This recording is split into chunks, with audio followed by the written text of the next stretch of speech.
Sunday వచ్చేసింది. కారం కారంగా ఏమైనా తినాలి అనుకుంటే నాటుకోడి పులావ్ చూడాల్సిందే. ఇక్కడ నేను నాటుకోడిని స్కిన్తోనే కట్ చేపించేసుకున్నాను కాబట్టి దాన్ని కాల్పించేసుకున్నాను. మీకు స్కిన్లెస్గా కావాలి అనుకుంటే కాల్పించాల్సిన అవసరం లేదు. చూసారా, కొంచెం బర్న్ అయినట్టు ఉంది.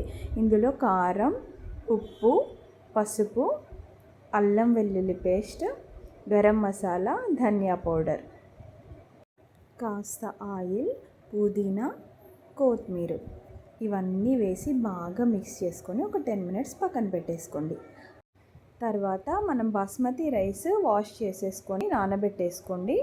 పులావ్ కుక్కర్లో చాలా ఈజీగా అయిపోతుందండి. నేను కుక్కర్లో చేస్తున్నాను. ఆయిల్ వేసి లవంగాలు, యాలకులు, చెక్క, బగారాకు అన్నీ వేసేసుకొని అండ్ మరాఠీ మొగ్గ, మిర్చి, ఆనియన్స్ అన్నీ వేసేసుకొని కలిపేసుకోవాలి.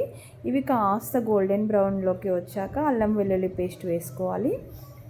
తర్వాత పుదీనాకు కూడా కాస్త పోపులో వేసుకొని కాలిపోయాక ముందుగా మిక్స్ చేసుకున్న నాటుకోడి ముక్కల్ని అన్నీ వేసేసుకొని మూత పెట్టేసుకోవాలి.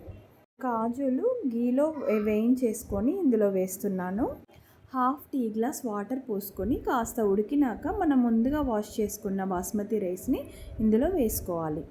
2 కప్పుల బాస్మతి రైస్ తీసుకుంటే 4 కప్పుల వాటర్ పోయాలి. ఎందుకంటే మనకి ముక్కలు ఉడకడానికి ఆల్రెడీ ఒక హాఫ్ గ్లాస్ పోసుకున్నాం కదా, అది సరిపోతుంది.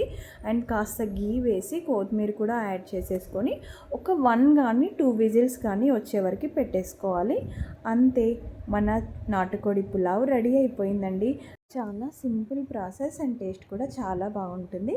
మరిన్ని రెసిపీస్ కోసం నా ఛానల్ని సబ్స్క్రైబ్ చేసుకోండి. Thank you.